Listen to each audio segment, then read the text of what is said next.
What's going on, everybody? Thanks for checking in with Callie. Please like, subscribe if you haven't.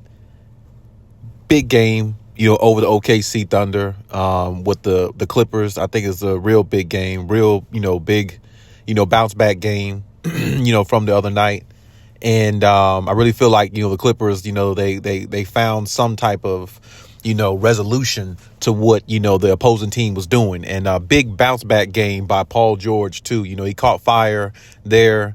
And, he just kept it going, ended up with like 38 points. I think that's huge. I thought that was huge for Paul George, and his confidence going forward. But even though I'm not really worried about Paul George, he's one of those type players where he's just streaky. I'm saying? PG can, catch fire just like that, I'm saying? And then he's going to have a lot of moments where, he just looks like, he's just unstoppable, I'm saying, at times, because offensively, he's always been one of those type players where when Paul George really, got it going, I mean, he can look like an MVP caliber type player. We've seen him do it before, especially when, him and Russ was on OKC, and then in Indiana back in the day, of course, he was really at his best then, I'm saying, overall. But, he has that ability to really, spark things up and, light that fuse, I'm saying? So I'm really proud of him from having a bounce back game, because the game prior to that, shooting 1 for 10, in a game against the Timberwolves, where that was a big game too. And they kind of needed him to be a little bit more,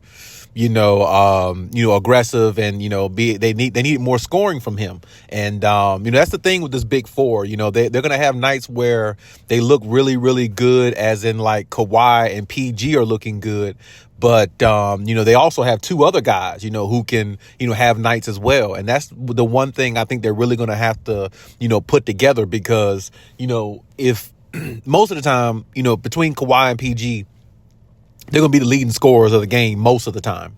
But, the nights that Kawhi and or PG is off, that's when they really need the James Hardens and the Russell Westbrooks when he comes in the game. They really need those guys to step up more. Now, I'm not really too concerned about Russell Westbrook, because Russ plays with so much high energy and high endurance, and he's just a high voltage chaos type guy, rageful type guy. So, I mean, if Russ is not playing well offensively, Russ is going to give you every damn thing he got on the defensive end. And Russ is not even really a big defensive player, throughout his career, but he has made some good defensive plays at times, big defensive plays. I mean, we think about like last year against the Phoenix Suns before Kawhi went down, that big play he had on, where he played against Devin Booker, threw it off his leg, and, the Clippers got the ball back. I mean, just little, big possessions like that, Russ can do, and Russ will make a splash play on defense at times. He'll surprise you, honestly. So, and, his energy is like really second to none. But, that's the main thing I really want to see with this team.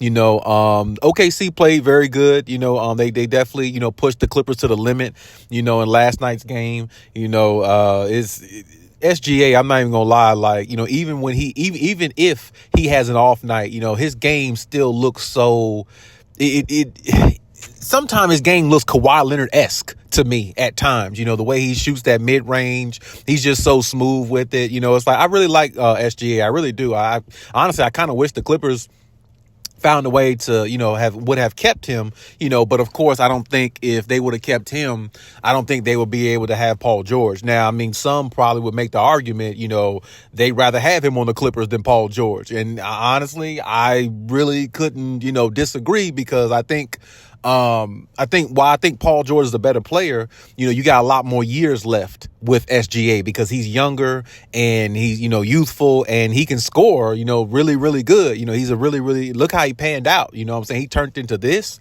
I knew he would be a good player, but I didn't know he would be like this, like the way he is at this point, not having the OKC Thunder like the third in the West and all that. And that's another thing too.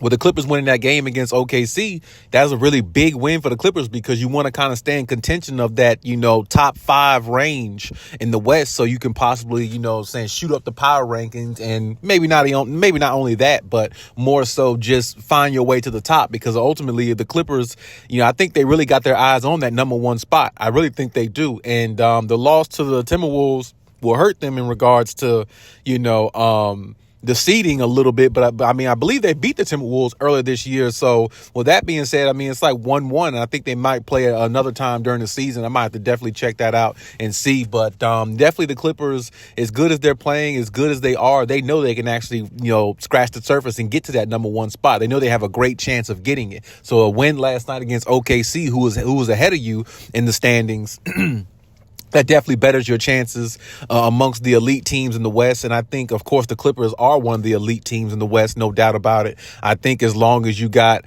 Kawhi Leonard, I think you could beat anybody, honestly. I just feel like he's that type of player where he can affect the game so much, and he does so much. And then you add Paul George with his scoring ability, he can catch fire at any time. And then, James Harden, his ability to, be able to score at a big moments as well whenever, he just decides to really play at that level. And, Russ can be Russ, you know what I'm saying? So they have guys that really can, alter what other teams are doing. And I really don't see any other team, even the loss the other night against the Timberwolves, I still don't see a team like the Timberwolves wanting to see the Clippers in a 7-game series. The Timberwolves did get the W, they did get the victory, but I mean, that's because Paul George, shot so poorly.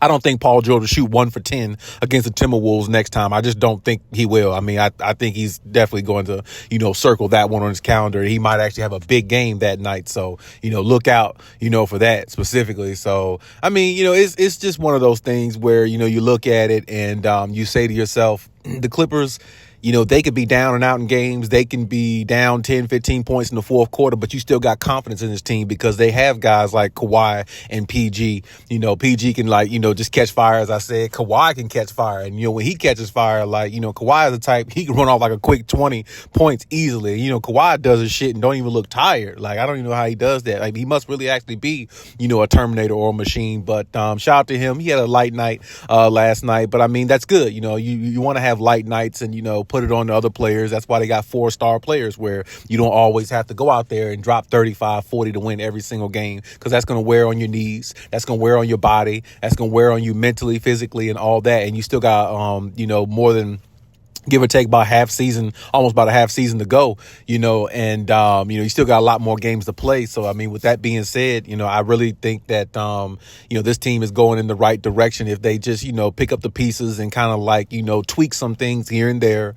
And, there's going to be a lot of close wins. There's going to be a lot of close games, you know what I'm saying? Just because the NBA is tough and the competition is high. But, I definitely think the Clippers are a team that nobody really wants to see.